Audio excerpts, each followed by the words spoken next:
सद्गुरु भगवान के चरणों में वंदन करता हूँ और हरपालेश्वर मंदिर विकास समिति के तत्वावधान में यहाँ 7 दिवस की सुंदर शिव कथा भी हुई, जो दिन में विराम हुई और हम सब लोग उसमें जुड़े थे, आप सब लोग सुने थे कथा। अभी महाशिवरात्रि की भजन संध्या का यह आयोजन, और इसमें हमारे मेवाड़ की धरती से श्री धनराज जी जोशी जी और उनकी पूरी टीम, मैं पहली बार ही आपको मंच पर सुन रहा हूं और मने तो एडो लगो कि आप तो आजरी कलाकारी अलग है, आजरा कलाकार और आपकी उम्र है, तो मने लगो कि भजन संध्या कई किन प्रकार नहीं वेला, लेकिन आपने सुनिया पछे एडो लागे है कि महाराणा प्रताप मेवाड़ में ही जुड़ा।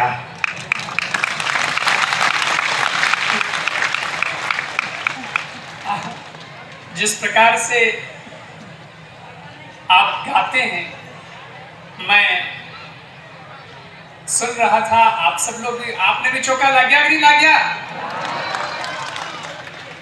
तो एक बार पुरजोर तालियों से उनका अभिनंदन करें। मैं पूरी टीम का भी बहुत साधुवाद करता हूं। हमारे अध्यक्ष महोदय हरपालेश्वर मंदिर विकास समिति के श्री नारायण जी सिंधी साहब, और इस आयोजन में जितने भी लोग लाभार्थी बने, इस कथा में भी जो मुख्य यजमान थे श्री कृष्ण जी सिंधी साहब और भारताराम जी सेवर नवातला सरपंच, और जितने भी लाभार्थी परिवार हैं, मैं उन सबका भी, टेंट वालों का, लाइट वालों का स्वागत हो रहा था, और जितनी व्यवस्था में विभाग जिन जिन को जो जो दिए गए, उन्होंने जिन्होंने संभाला, मैं उन सबका बहुत अभिनंदन करता हूं और आप सब लोगों का बहुत अभिनंदन करता हूं, जो दूर दराज से महाशिवरात्रि के इस पावन पर्व पर हरपालेश्वर महादेव के दिव्य चरणों में अपनी हाजिरी लगाने के लिए आए हैं। बुजुर्गों का, माताओं बहनों का और खासकर मेरे युवा साथियों का मैं बहुत अभिवादन करता हूं।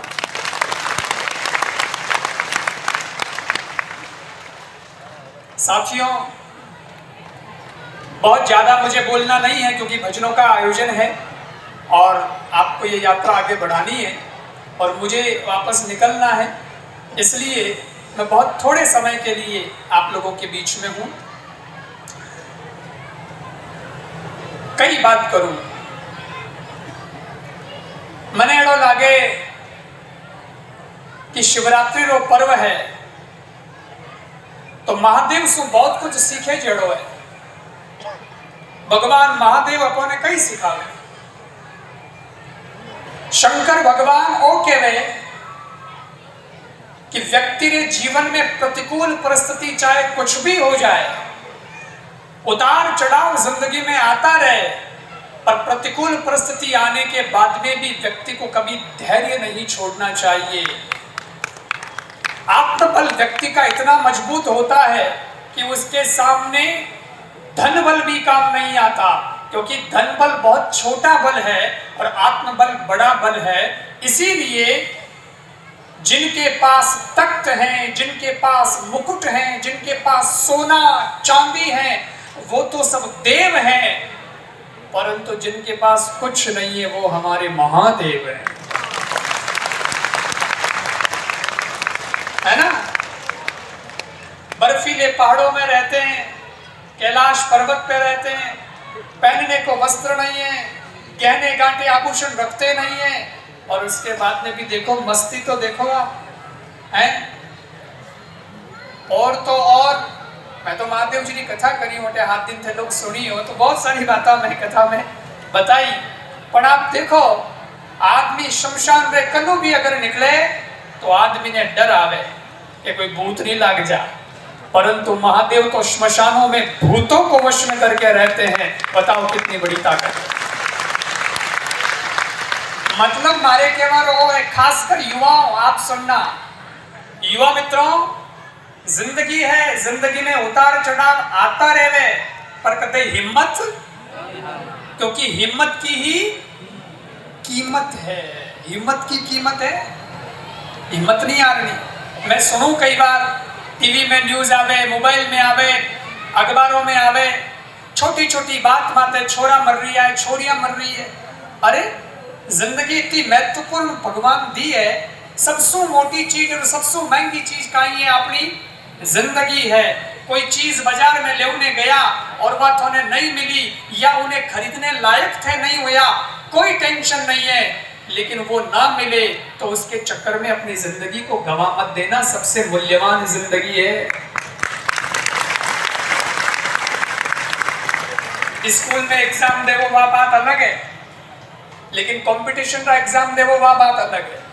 जरूरी नहीं है कि एक ही बार में नंबर आ जाए तो बहुत अच्छी बात है, लेकिन नहीं आए तो हिम्मत नहीं आ रही।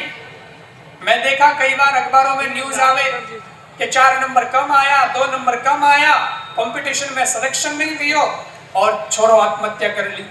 घर में माँ बाप थोड़ा डांट दिया, फटकार दिया तो कोई छोरी आत्महत्या कर ली। अरे ये जिंदगी है यार। मैं आपने कहीं बताऊं, मौज होनी चाहिए जिंदगी में, मौज। आप हंसनी ताकत है नहीं, हंसनी आप और की नहीं करने नहीं, लेकिन आपो ने करने हैं, क्योंकि आपा कहिया मनुष्य, हाँ घोड़ा ने हंस तो देखियो, कुत्ता ने हंस तो देखियो, भौंक तो घोड़ा ही देखियो, लेकिन हंस नहीं सकता। एक मनुष्य है हम जो हंस सकते हैं, मुस्कुरा सकते हैं। ये मुस्कुराने की ताकत भगवान ने हमको दी। एक छोरो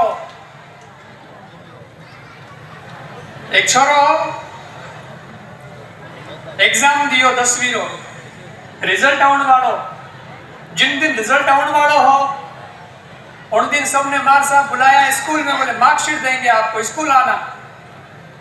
तो अगलो छोरो ने बुलाया, और वो छोरो आपने दोस्त कने जान के यार मु तो स्कूल नहीं आऊं। बोल क्यों नहीं आवे?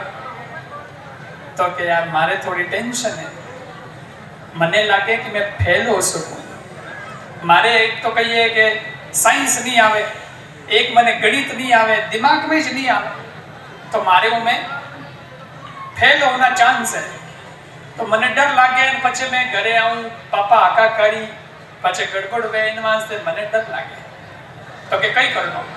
तो के तू भी तो 10वीं एग्जाम दियो है, तू भी जा रही है मार्कशीट लेने, मारी भी ले तो आई छे।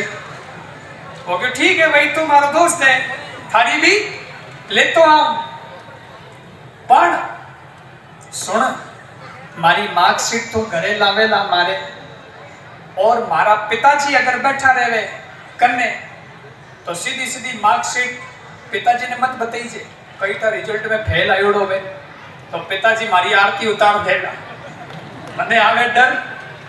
ठीक है, तो एक काम कर जे, बोले कई, बोले कोड वर्ड में बात करनी, कोड वर्ड में जब थने मने स्टाफ पड़े, बोले ककर, बोले अगर एक विषय में फेल हूं और पिताजी ने कने तू आवे, मैं कने बैठो रहूं, तो पिताजी ने तू प्रणाम कर जे, तो छोटो है, पिताजी मोटा है, तो प्रणाम तो करी।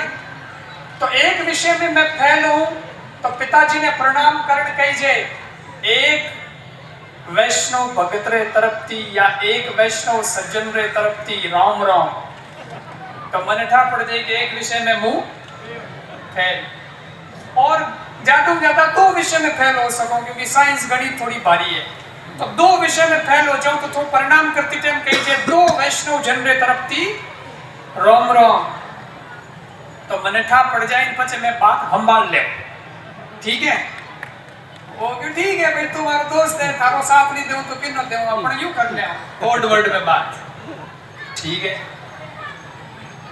2-3 घंटा बिया, वो स्कूल में मार्कशीट लेने आयो, घरे आयो, तो छोरो तो बाहर जाओ तो ही जाओ, छोरो रा पिताजी भी बैठा कुर्सी माते, एने छोरो ही कन्ने बैठो, जिते दोस्त आयो मार्कशीट ले, दोस्त देखो मार्कशीट तो आएगी, अब बार ठाप पड़ी, रोम रोम करी जन ठाप पड़ी, रिजल्ट गई। एक दो में तो फेल होना चांस हाई है, क्योंकि पहले उठा है कि एक दो में तो फेल हाँ तो की को नहीं संभाल ले, पिताजी ने समझा दे। पर वो छोरो आयो दोस्त आप और ना पिताजी बैठा छोरा ना, उन छोरा रे हम इस पिताजी ने प्रणाम करन के पूरे वैष्णव समाज की तरफ थी रोम रोम। अगला में डब्बा गोली जे। अब बताओ, कभी कभी जिंदगी में हम सोचते कुछ है और होता कुछ है, लेकिन एक बात याद रखना, जब हमारे हाथ में हो तो अपने हिसाब से जिंदगी जी लेना, और जिस दिन अपने हाथ से जिंदगी निकल जाए तो आत्महत्या मत कर लेना, कुछ गलत कदम मत उठा लेना। भगवान तू मुझे समर्पित हो जा, परंतु आदमी समर्पित होता नहीं है। भगवान कहते हैं तू करता वही है जो तू चाहता है, और होता वही है जो मैं चाहता हूं। बात तो सही है, आखिर जो तू चाहता है और होता वही है जो मैं चाहता हूं, तो तू कर वही जो मैं चाहता हूं, फिर होगा वही जो तू चाहता है ना। भगवान को समर्पित होकर तो देखो, समर्पण में बड़ी ताकत है। महादेव, आप लोग भी आए हो शिवरात्रि को, तो किसको समर्पित होने आए हो? महादेव को। हरपालेश्वर महादेव के चरणों में शीश नवा रहे हो, और आज की रात जहां जगह मिल गई, जैसे मिल गई वैसे ही बैठे हो, और आपको भरोसा है कि अब जो होगा सो होगा, पर महादेव का हाथ हमारे सर पर है, घबराने की आवश्यकता नहीं। तो पहली बात युवा मित्रों, क्या समझ में आई कि जिंदगी में कभी गलत कदम नहीं उठानो। एक दूसरी बात आपने और बताऊं कि भगवान अगर अपने माते मेहरबान है तो भगवान से क्या मांगोगे? उल्टी सीधी चीज नहीं मांगनी। भगवान से क्या मांगोगे? खूब लोग मांगते हैं, आरती में गावे, जो जावे फल पावे, दुख बिन से मन का, सुख संपत्ति घर आवे, कष्ट मिटे तन का। ये तो बहुत मांगते हैं, सुख मांग दिया, संपत्ति मांग ली, कष्ट हर लो, ये हर लो, अच्छी बात है, मैं मना नहीं करता, लेकिन अगर मांगने जैसा कुछ है